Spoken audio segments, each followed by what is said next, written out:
Good day, fellow South Africans. So, I've deliberately abstained from giving some of my political thoughts, but a few people have asked me consistently to perhaps just share some of these as some people might benefit. My most recent thought has been around former President Thabo Mbeki, and perhaps him starting his own political party and what that might mean. And I say this for many reasons, several reasons being. One, he was once close to Jacob Zuma. I think the documentary Behind the Rainbow sort of delves into that relationship and how these two used to be close, and it eventually goes into how they became political adversaries and how those factions have played out up until a certain point, of course. I ask myself if former President Jacob Zuma's age is being put under the spotlight, correctly so. Why doesn't former President Mbeki also throw his hat into the ring? Reason being, they're in a similar age bracket, or more or less the same age. And what has taken place, or what we've seen over the last few years, say decade and a half, has been the breaking of traditions and values of the ANC, standards and norms that the ANC sort of upholds. There have been many taboos, right? Things that were once sacrosanct and you couldn't even think of have happened. The most recent being the formation of the MK party through former President Jacob Zuma, which partly does take from the legacy of the ANC. And not only the ANC, but many South Africans that never joined the ANC, but might actually have a family that, they have struggle history within their family. People who joined the MK, who served, went into exile and all kinds of things, but themselves maybe never took up membership of the ANC or never once held a position. It would be very interesting, and which is why I pose this as a thought, as a question, as a think piece that maybe other people can weigh on. But analysts say that it took former President Jacob Zuma 18 months to form the MK. 18 months to 2 years, they believe this must have been brewing. And I'm thinking, what if from now until 2026, it's the same sort of 2-year window that you have, right? President Mbeki could potentially form his own political party. He then contests for local government elections in 2026 and uses that as a springboard for elections in 2029.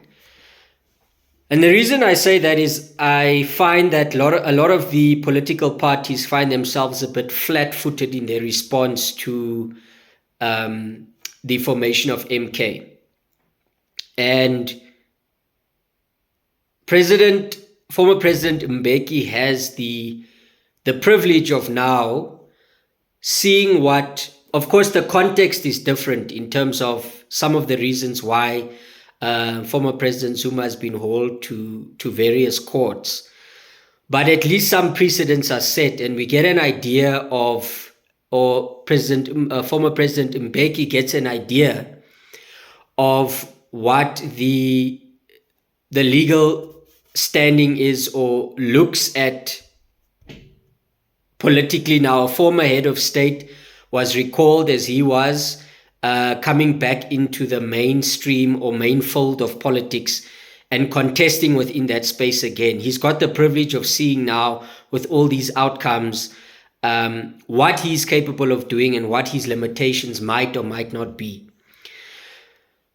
Now, I also want to say that I've been asking certain people who are loyal and diehard ANC members, who themselves feel the need to do something from an electoral perspective about where the country has gone and is going, who are disgruntled, who find themselves at the periphery of the party. These people might have even been how can I say, on the outskirts of the organization way back since former President Mbeki's time. COPE has been a monumental failure.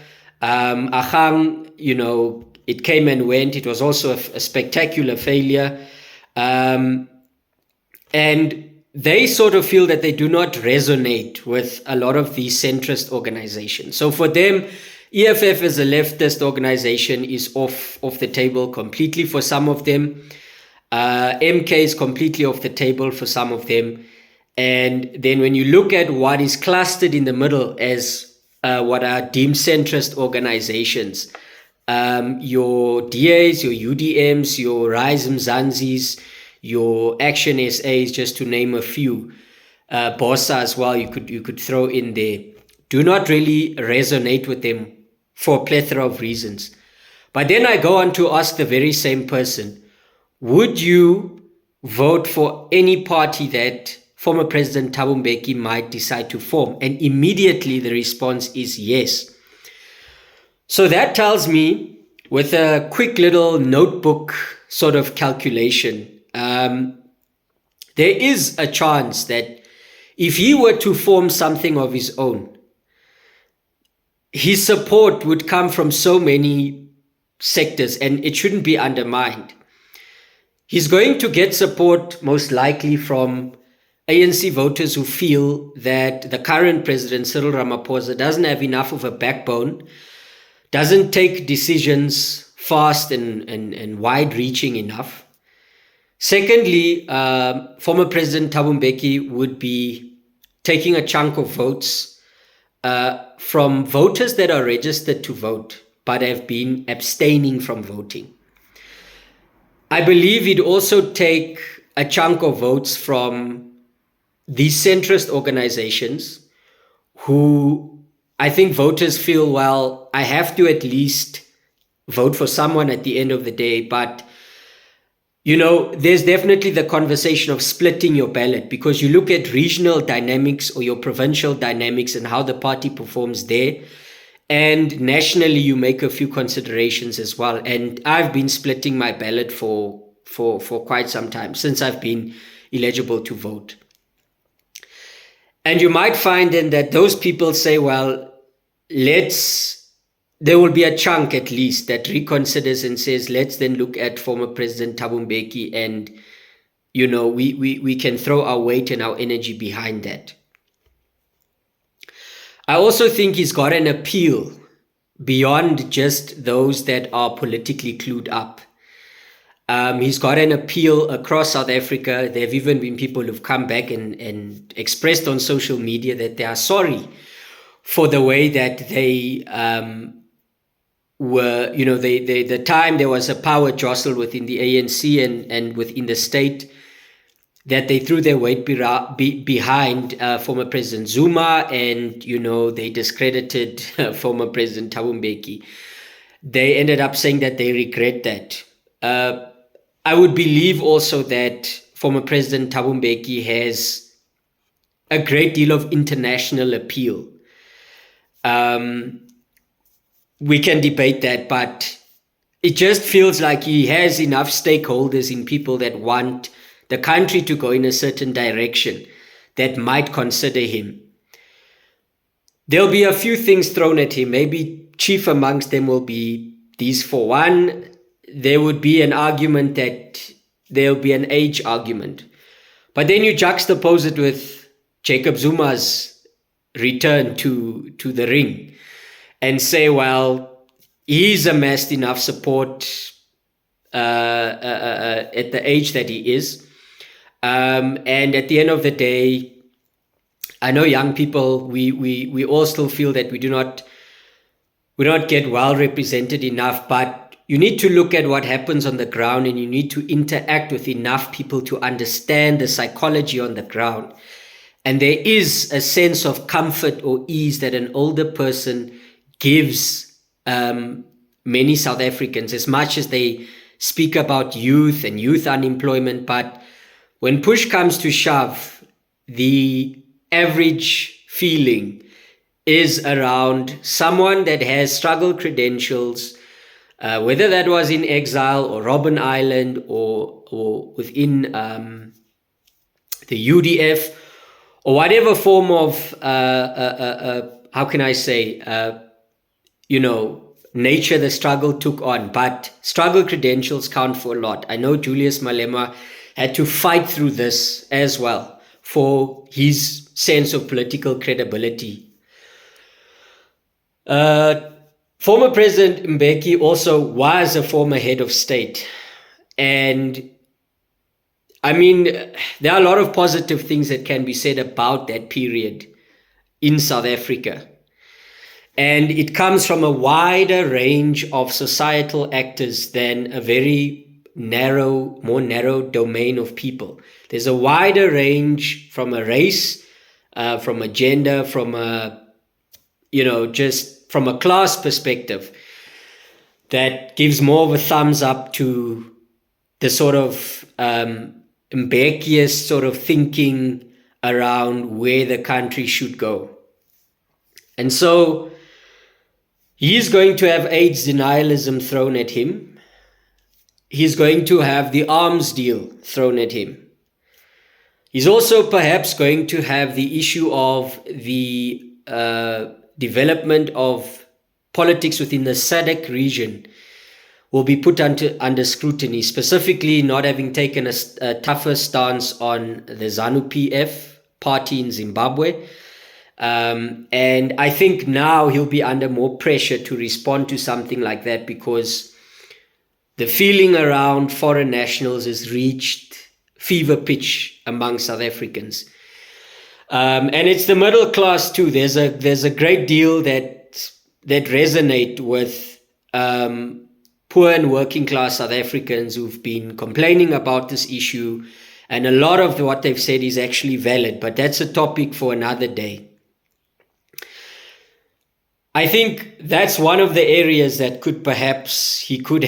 there could be a redemptive element in that. However, there are rumors abound that some of our political figureheads do have interest in some of these African countries.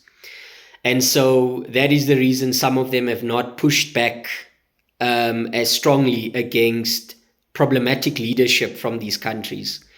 That remains to be seen. We'll see what kind of stance he takes. Andrew Feinstein, former member of the ANC, Jewish South African. I've read one of his books that I'll talk about at some other time. But in that, where he delves into dynamics within the ANC and sort of what forced him out, he does also go into the aspect that there is a political view that at the time, some of the tripartite alliance members of the ANC, especially from a unionist perspective, had at times threatened to break away. And this coincided with the rise of the party of Morgan the late Morgan Tsvangirai. Sorry for the pronunciation. And they basically said that due to his popularity in Zim and the chance he had, I think it was around 2008 or so, to unseat ZANU-PF, posed for Mbeki as well a political threat that could have emboldened unions within South Africa to peel away from affiliation with the ANC and perhaps contest elections alone.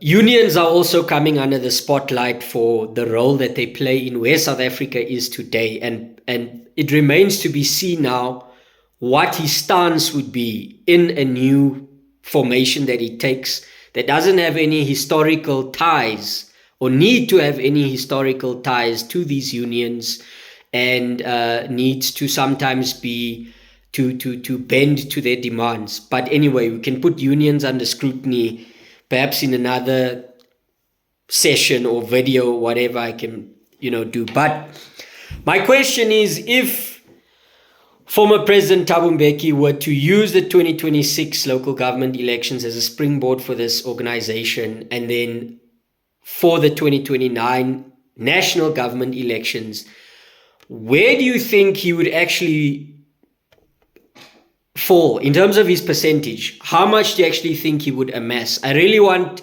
your opinion. I really want people to tell me.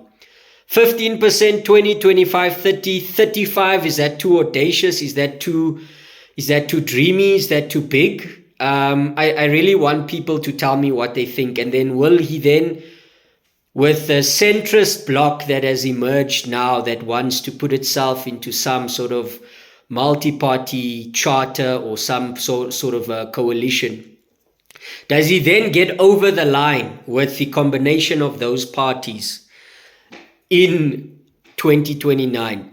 The reality is, of course, he is in the same age group or age bracket as former President Jacob Zuma. So both of these men we might not see, sorry to say, might or might not see alive in the next 20 to 25 years. And yes, that you should argue and say, well, shouldn't you then have a young person who has an incentive, who will still be around to be contesting for political power? But again, as I explained, it's all about optics. It's about how the ground operates. And you need to be aware of some of these limitations as well. And you've got hindsight as a science of young people coming out, forming their own parties and having appeal that sort of reaches a certain level, you know. So be that as it may, there would probably be a better chance of what former President Mbeki forms as a political party outliving him, with the kind of people that he can bring into that fold from the original, what Corne Mulder of the Freedom Front Plus calls the A-team, in terms of leadership, or the first generation that ushered in this democracy, with some of those people still being around. Your Kgalema Motlantis, your Trevor Manuels that, you know, already seem to have vocalized leaving the ANC.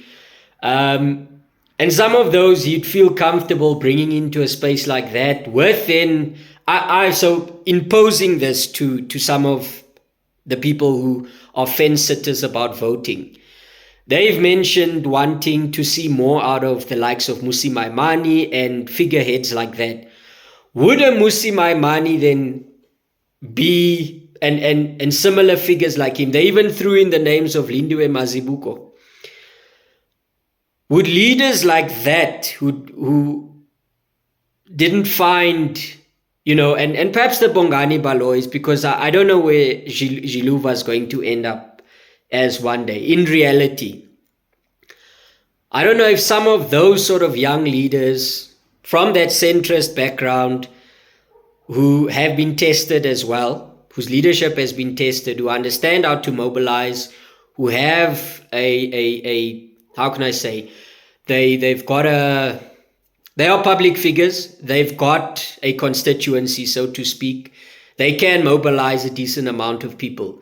Would that then be a reconstituted layer of what could have become the succession plan of the ANC and that we all dreamed about? Because some of these people were and started out in the ANC, or at least at a branch level, you know, were active. And, you know, as time went, there was no resonance with the ANC, or they saw that it went in the completely wrong direction. So could that be, I know there was talk of a Codesa 2.0 kind of situation, but does that not set those kind of leaders up for then a succession from, say, a layer of leadership that's in for a very short space of time, and then because of their age anyway, and in that you can maybe throw in an Aledi Pando that maybe leaves because eventually Cyril might or might not survive. Analysts are saying he might not finish his second term, and he leaves apparently with a 10% according to their forecasts. And some of those people then who sort of fit into that Mbeki style of leadership come in, and they are the leaders that then hand over the baton to, say, Bongani, a Musi, maybe some fresh minds from Action SA and the DA or whatever. And this perhaps becomes something that can inspire then enough people to at least believe in politics again and believe in the electoral system again. I'm very interested to hear in what people would think about such a formation happening, because there are many bright minds and warm bodies that people believe in. But unfortunately, like for instance myself, I don't see the need of voting for Shiluva. Like, what is my vote going to end up meaning in the broader scheme of things? I do want, as much as it's one person's vote, to at least have maximum impact.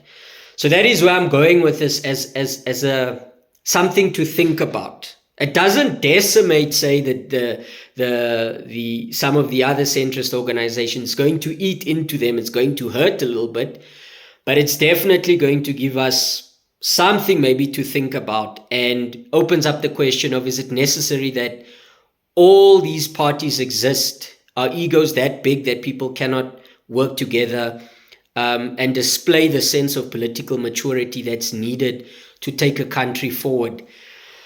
I think President Mbeki would have something to think about with this. It would signal, perhaps it pushes him into a corner to say, do you love South Africans more than your legacy within the ANC and the image of remaining loyal until the bitter end? Because right now it's crisis moment, the house is burning. Will South Africa mean more to you than the ANC, as other leaders have peeled off? All kinds of taboos have been broken, or all kind of taboos have been ventured into, and all kinds of, how can I say, things that were sacrosanct were just absolutely shattered. So will you consider the country in that sense? Because I don't see, I feel like many of the political parties have been caught like a deer in headlights with this MK formation. And I don't know if enough of them are willing to mobilize in a way that genuinely makes people understand the victories of opposition parties within the country. The fact that it is said that 35 out of 40 of the coalition governments around the country are successfully functioning, and only 5, or the failures, normally grab the headlines, obviously because some of these constitute some of the biggest metros in Africa. Very important, cannot fail, Johannesburg being one of them, and this is where I reside, so I get to see it myself. MK party won't really live beyond Jacob Zuma's physical existence. I don't see a succession plan of the kind of figureheads and leaders that will inspire South Africans beyond a very narrow domain or very narrow demographic. Whereas Thabo Mbeki has the ability to bring leaders into the fold that have the ability, from a succession perspective, to appeal beyond narrow domains that are in fact that are somewhat revisionist. You know, some will say it's revolutionary. I want to park that for another day, another video perhaps, on the leftist argument behind Jacob Zuma. I'd like to weigh in on that, and in fact I've got some interviews lined up about that, regarding Jacob Zuma, his legacy, what he's done, what he's not done, what he could have done, and all of that.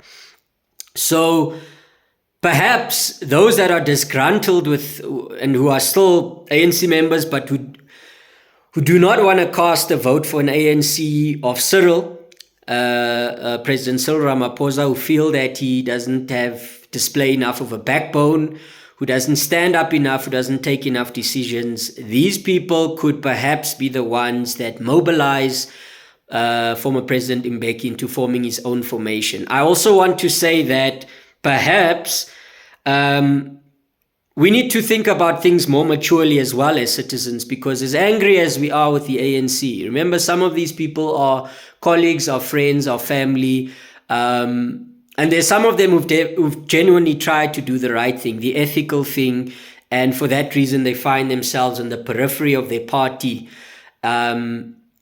And they've been very loyal in serving this organization since even apartheid days. So that's still a voice. Those are warm bodies. That is a battle-hardened part. If we talk about battle-hardened civil society, those people constitute that. Those activists, those people who are maybe in the civil service, you can learn a hell of a lot from those people.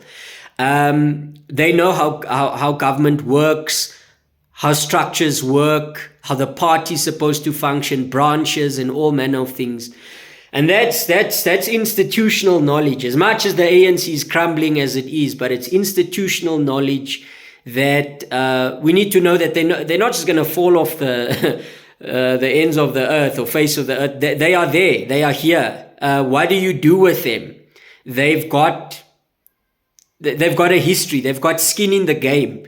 And so I think leaving that to chance or leaving those people in the wilderness is perhaps going to be a political mistake. I think President Zuma did a calculation of time, of dynamics. Former President Zuma has done that. He's gotten and amassed the people that he has. If President Mbeki leaves it to chance, he's got this window between now and the 2026 local government elections to actually foment this plan and to take it on. It's just a thought that I had. I'd like to hear what other South Africans think, and yeah, perhaps this adds another dynamic. But like I said, all those arguments about the points that I mentioned could possibly be rebuffed very easily, and maybe it opens up another arms deal, gets slugged out in court again. Who knows? But yeah, these two were close at some stage, and they've become adversaries. But perhaps it gives us a chance to think about the centrist part of politics differently. There's a gentleman who is in Rise Mzansi, who I met when I first cut my teeth in the picket lines, and I learned about politics, and I was exposed and introduced to this world, and I was given literature, and I was in various spaces. He was part of PASMA, the PAC student wing, and he's now, and he was a PAC member as well, but he's gone on to join Rise Mzansi. So I want to grill him on camera and ask him how he is going to defend himself, what has probably already been a leftist radical backlash against him for having shifted to a centrist organization that has also gotten funding from characters or actors in South African history that have increasingly come under a lot of scrutiny for the role that they've played or the proximity that they've had to the state and what is perceived as the directing of the South African economy with links to old colonial interests or countries that still sort of have a colonial, semi-colonial tie to South Africa in the way that its economy has been run and continues